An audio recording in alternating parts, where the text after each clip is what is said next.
Welcome to Old Christ Church, formerly known as Christ Church. My name is Jordan, and today we're going to be taking a tour of this beautiful historic property in the downtown Pensacola area. Christ Church was built in 1832. It's constructed in a Norman Gothic revival style. However, what you see at the church today isn't exactly what we would have seen back in 1832. A few things have changed over the years with a few renovations. The 1832 church would have still had the white exterior. It was built using Pensacola Bay bricks, and then it was covered with a lime wash coating to support the spongy, brittle Pensacola Bay brick. It also was a lot shorter. The original exterior wall would have been somewhere right around here at the start of the stage, and there was a vestry room right off of that wall. So the stage or the altar, the stained glass windows, these two vestry rooms come later. The pitch of the roof was also a lot shorter, as well as the ceiling. There was not this beautiful woodwork detail just yet, and the bell tower was also a wooden bell tower rather than a brick bell tower. However, how did Old Christ Church get its foundation in Pensacola? Well, 1821 is when Florida becomes a state, and therefore the Spanish lost control of Florida, and Protestants were allowed to now practice their religion, as under the Spanish crown, people were forced to be Roman Catholic. So there was a growing Protestant population in Pensacola in the 1820s, and by 1827, the Protestant Association of Pensacola band together and decided they were going to make the plans to build this Episcopal church.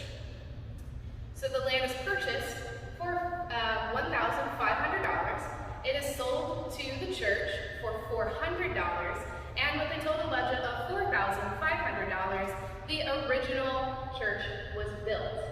To this day, Old Christ Church is the oldest standing Protestant church on its original foundation in Florida. So the church has had a bit of an interrupted history. It was a church really for about only 100 years, and its history is a little interrupted in brief bits. In the time during the Civil War in the 1860s, Pensacola had Union troops that were stationed over at Fort Pickens on Pensacola Beach, and right across Pensacola Bay were the Confederate troops in Fort McCree and Fort Barrancas. One night in November of 1861, the two sides of the forts start firing cannon fire back and forth across the bay. It scared enough residents of Pensacola that people ended up picking up and leaving, and so did the congregation of this church in 1862 under the leadership of Reverend Scott. And he took the congregation for 2 years after the city was officially surrendered by the mayor of Pensacola in 1862, and they fled to wait out the duration of the war in Montgomery, Alabama. The Union troops end up taking over the city of Pensacola, and with them, they take over this church. Now, during the 2-year Union occupation of this church, it was a military chapel, it was barracks, it was a military hospital, and it also was a jail to house the prisoners of war from the Union troops. Now, after the Union fled the city of Pensacola, they burnt down the bell tower, which was made of wood, but the brick church remained standing. They also burnt down the school that was built in the 1840s, which was right across the street. So in 1864, the congregation with Reverend Scott come back to Pensacola and find their church in a state of disrepair. And they started raising the money to be able to renovate their church. By 1879, those renovations were complete, and the 1879 renovations, for a total of $4,500, bought them an extended altar, getting rid of that vestry room here. They added the stained glass windows in 1879, as well as raised the pitch of the roof and added this beautiful wood detailing. They also turned the bell tower to a brick bell tower this time, rather than that wood one. And then later, in 1891, they added the 2 rooms on either side of the altar. However, during the 1890s, Pensacola was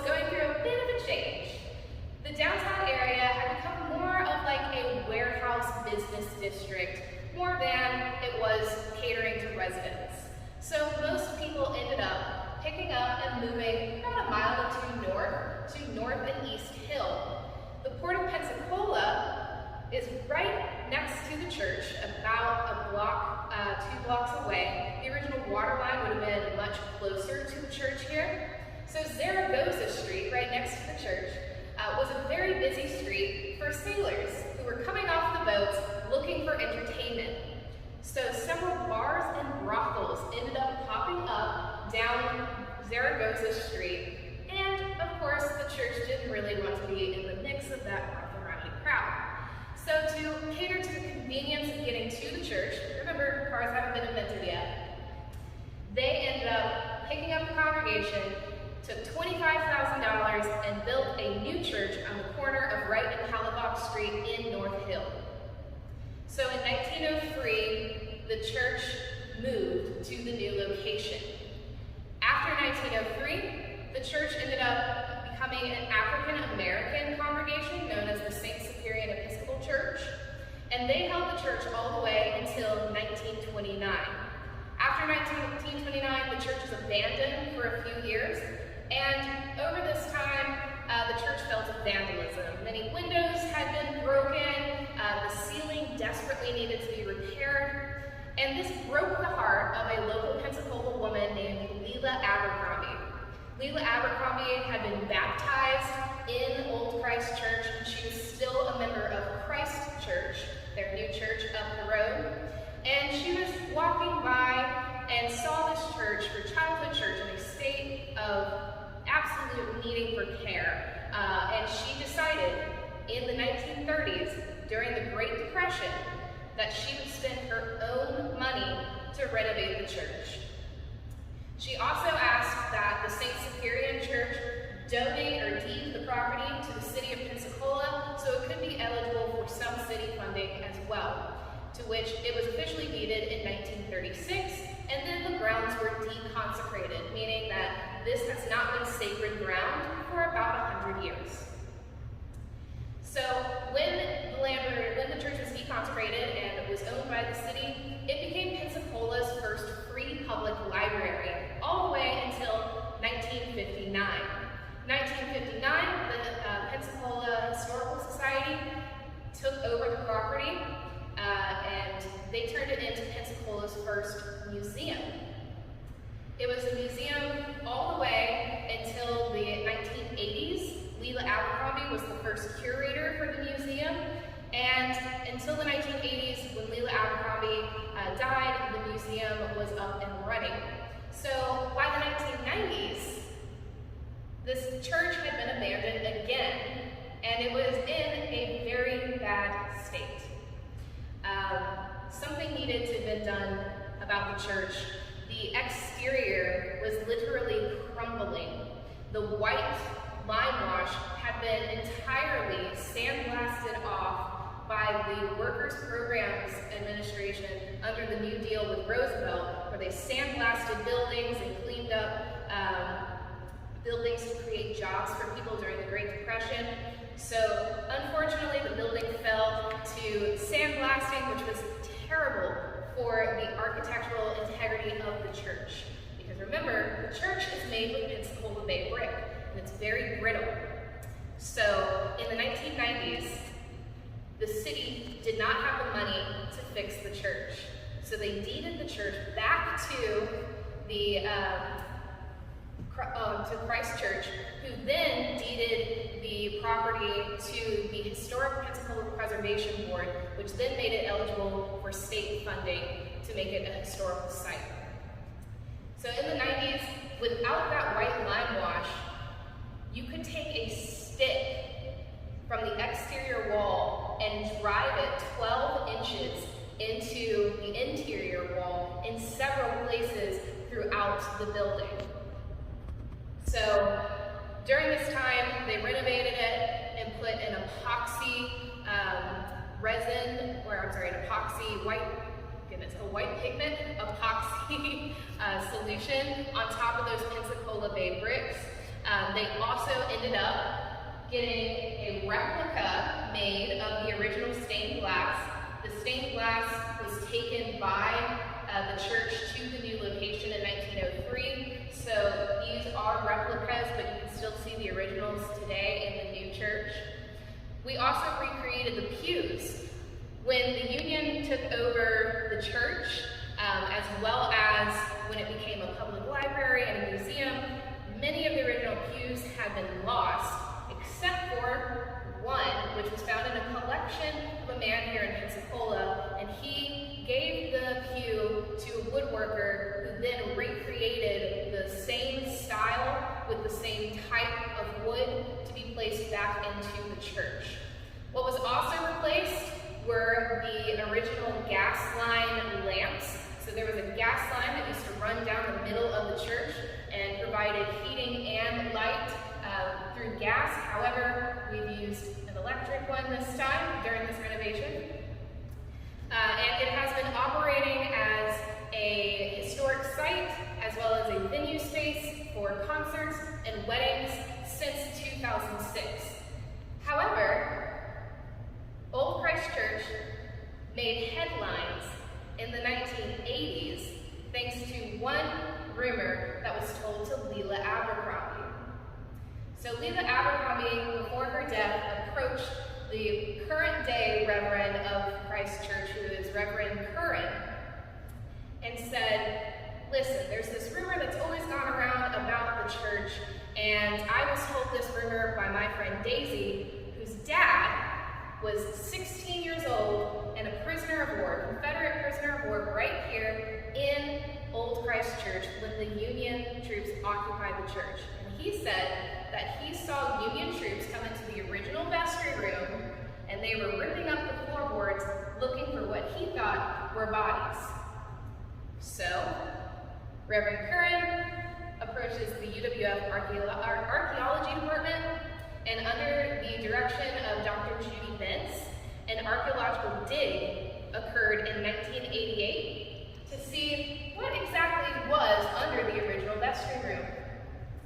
So in 1988, they started a dig right over here beneath these windows and start aiming right to where the vestry room was.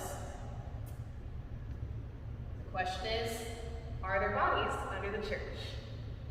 Well, within a few hours, they found the first body. This body was buried under 2 inches of dirt, and its cedar coffin had been disturbed and partially destroyed.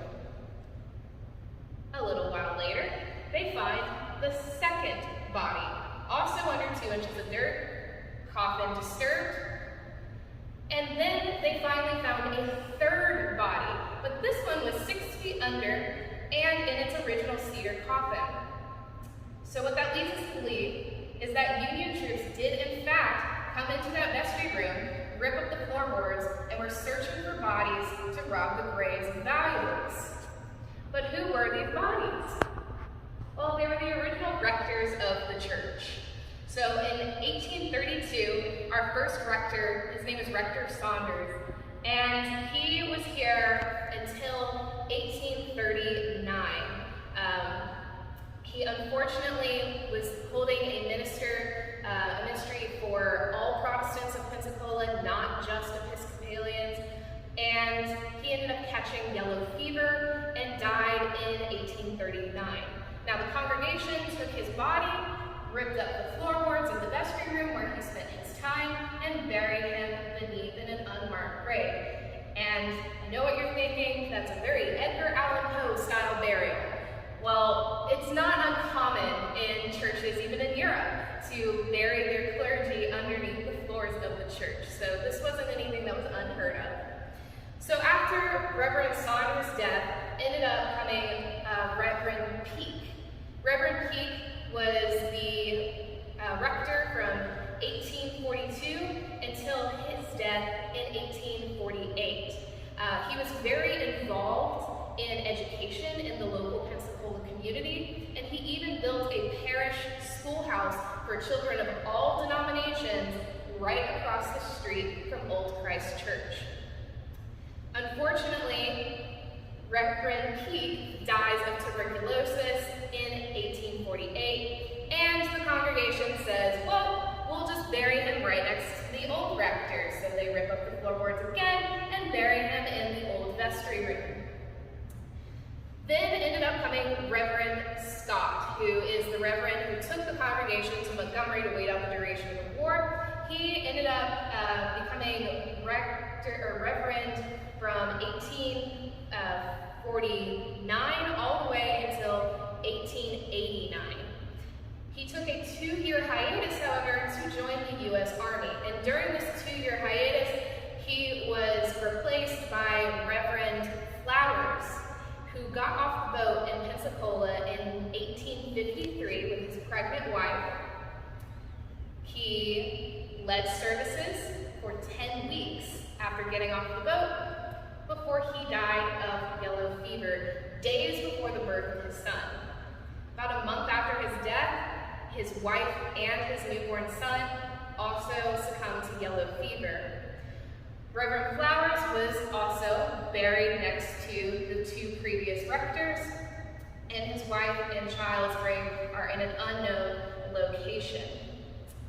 So when the UWF archaeology team found the bodies, they exhumed the bodies and stored them in the Pfeiffer House right behind the church, and later held a historic funeral for the 3 rectors.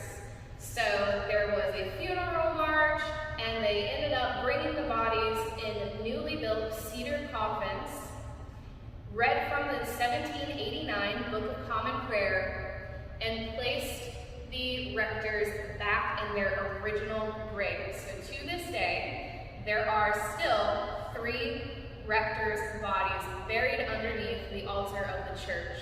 Also during this time, they ended up giving them an official headstone, which you can still see to this day, a marble headstone, which marks their grave, as well as their own individual headstones alongside the walls of the church.